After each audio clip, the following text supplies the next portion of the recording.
Assalamualaikum warahmatullahi wabarakatuh dan selamat sejahtera. Saya Nur Nafkana Najwa binti Nazri di 0211109850. Saya selaku moderator forum anda pada hari ini. Sebelum kita mengupas dengan lebih lanjut, marilah kita bersama-sama mengenal para ahli panel kita pada hari ini. Panel yang pertama, sila memperkenalkan diri anda. Nama saya Nuraini Nazira Matin Nazari yang merupakan Kak Metrik di 2021-2019-2022 yang merupakan panel pertama. Baiklah, seterusnya panel yang kedua. Dan saya Muhammad Ahmad Zakir bin Ismail yang merupakan Metrik di 2021-2019-2021 yang merupakan panel yang kedua. Terima kasih. Seterusnya panel yang ketiga. Nama saya Fatul Hazrani binti Ahmad Azizi dengan Kak Metrik di 2021-1098-522. Saya merupakan panel yang ketiga. Terima kasih. Seterusnya panel yang keempat. Nama saya ialah Muhammad Safi bin Sultan, memegang nombor kad metrik di 202110985515 dan saya adalah panel yang keempat. Terima kasih kepada saudara dan saudari sekalian. Baiklah, forum kita pada hari ini akan membincangkan terhadap sebuah buku yang bertajuk Serabik Sosial Masyarakat Seletar. Untuk pengetahuan anda semua, dalam buku ini terbahagi kepada dua, iaitu Serabik Sosial dan Masyarakat Seletar. Dalam kajian penulisan buku ini juga bukan hanya memfokuskan kepada bangsa semata-mata, malah ia juga memfokuskan terhadap kehidupan bermasyarakat. Baiklah, saya akan menerangkan secara terperinci mengenai ulasan luaran bagi buku ini. Penulis buku ini ialah daripada Samsul Rijal Yahya, di mana buku ini diterbitkan pada tahun 2019 di Dewan Bahasa dan Pustaka Kuala Lumpur. Ketebalan buku ini merangkumi sebanyak 209 muka surat. Baiklah, seterusnya kita akan beralih kepada panel yang pertama. Apakah pendapat anda mengenai ulasan halaman dari segi isi kandungan? Assalamualaikum warahmatullahi wabarakatuh. Terima kasih kepada moderator di atas soalan yang diberikan. Okey, di sini saya akan menerangkan bab-bab yang terdapat dalam isi kandungan. Bab yang pertama yang menjelaskan tentang semiotik sosial dan sumber semiotik dalam masyarakat semesta. Yang kedua, bahasa dan masyarakat semesta. Bab yang ketiga yang menjelaskan analisis wacana masyarakat semesta. Manakala bab yang keempat menjelaskan gaya pertuturan masyarakat semesta. Yang kelima ialah modaliti pertuturan dalam masyarakat semesta, dan seterusnya jaringan semiotik sosial dalam masyarakat semesta. Berdasarkan bab yang telah disenaraikan tadi, di sini saya ingin mengupas sedikit di sini saya ingin membuat kesimpulan mengenai buku semiotik sosial masyarakat semesta, iaitu bahasa orang asli iaitu masyarakat semesta mengalami ancaman iaitu bahasa mereka kian pupus dan mereka mengalami halangan untuk memperkembangkan bahasa mereka. Sekian, terima kasih. Terima kasih pada panel yang pertama atas penerangan mengenai ulasan dalaman buku. Baiklah, kita beralih kepada panel yang kedua. Apakah pandangan anda mengenai ulasan dalaman dari segi ayat, logika dan wacana? Terima kasih kepada moderator. Saya akan menerangkan tentang ayat, logika dan wacana. Ayat merupakan unit tata bahasa yang boleh terdiri sekurangnya salah satu patah perkataan untuk menghubungkaitkan dengan sintaksis. Contoh ayat yang terkandung dalam buku ialah jaring-jaring ikan sangat penting untuk menjaring ikan, ketau dan udang. Ayat itu merupakan ayat yang jelas dan sempurna. Ia menerangkan makna. Seterusnya logika. Logika merupakan sistem berfikir, dan logika juga terbahagi kepada dua, iaitu logika takrif dan logika generalisasi. Logika takrif yang terdapat dalam buku tersebut iaitu masyarakat seletar. Ia menerangkan tentang penerangan am. Dan seterusnya contoh bagi logika generalisasi pula iaitu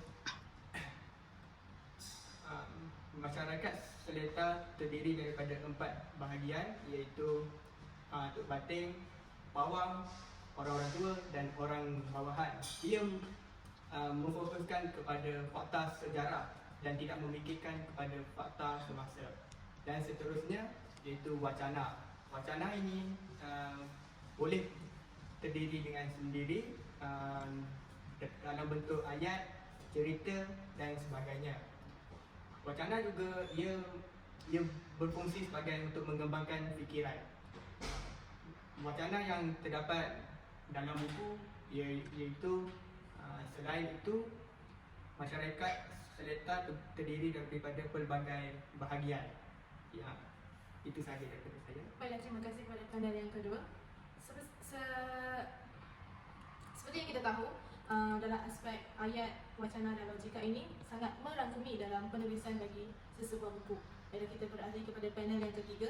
Apakah pendapat anda mengenai strategi pemerenganan dalam penulisan buku ini? Terima kasih kepada moderator, saya akan menjawab soalan tersebut. Strategi pemerenganan merupakan satu entiti yang sangat penting dalam sesebuah karangan ataupun buku. Hal ini kerana ianya menghubungkaitkan antara isi awal, akhir, tengah dan akhir. Terdapat 3 komponen utama dalam sesebuah pemerenganan, iaitu pendahuluan, perenggan isi dan juga perenggan penutup. Perenggan pendahuluan adalah di mana penulis akan menulis tentang definisi ataupun makna yang berkaitan dengan tajuk yang ditulis. Ianya supaya dapat memberi gambaran awal kepada pembaca tentang apa yang ingin ditulis oleh penulis. Seterusnya adalah perenggan isi. Perenggan isi lebih dikenali sebagai perenggan pengembangan. Ianya kerana penulis akan meletakkan idea-idea utama di dalam perenggan tersebut dan mengembangkan perenggan tersebut. Terdapat 2 jenis teknik penulisan dalam perenggan isi, iaitu teknik induktif dan juga teknik didaktif. Teknik didaktif merupakan teknik di mana penulis meletakkan idea utama pada awal ayat, kemudian penulis akan menguraikan dengan lebih baik beserta contoh. Seterusnya adalah teknik penulisan induktif. Teknik penulisan ini adalah di mana penulis akan menguraikan terlebih dahulu isi tersebut, kemudian barulah penulis akan meletakkan idea tersebut di akhir ayat. Seterusnya adalah perenggan penutup. Perenggan penutup adalah di mana penulis akan menguraikan dan merumuskan dengan lebih terperinci pada bahagian tersebut. Ianya supaya dapat memberi gambaran akhir terhadap buku yang ditulis. Sekian daripada saya. Terima kasih kepada panel yang keempat.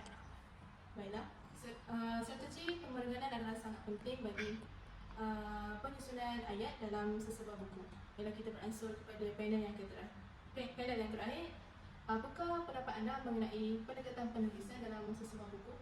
Terima kasih kepada moderator. Saya akan menjelaskan tentang pendekatan dalam penulisan. Pendekatan dalam penulisan ini terbahagi kepada 3, iaitu pendekatan penulisan retorika, pendekatan penulisan eklektika dan pendekatan retorika kewartawanan. Bagi tugasan kami telah memilih pendekatan penulisan retorika.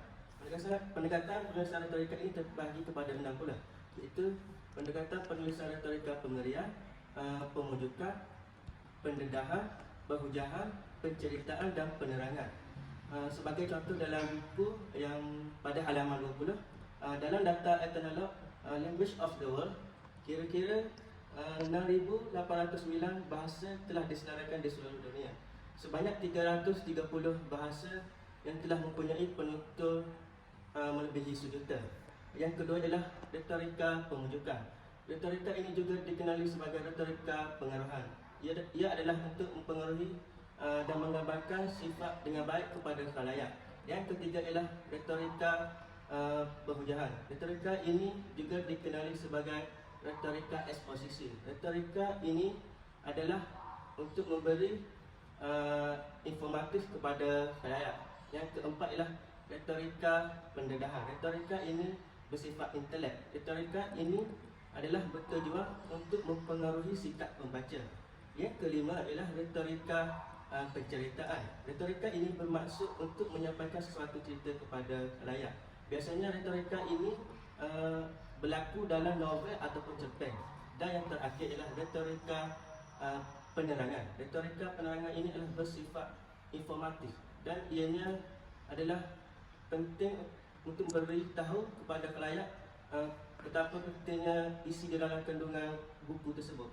Sekian itu saja daripada saya. Terima kasih kepada panel yang terakhir. Seperti mana kita tahu, fungsi pendekatan penulisan dalam sebuah buku itu amat penting dalam penghasilan sebuah buku yang sangat baiklah.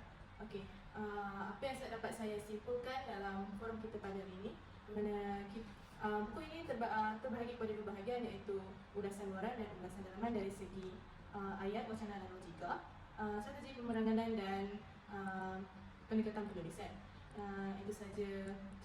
Terlebih dahulu saya mengucapkan terima kasih kepada para panel kita pada hari ini kerana sudi meluangkan masa anda. Sekian saja pada hari ini. Terima kasih.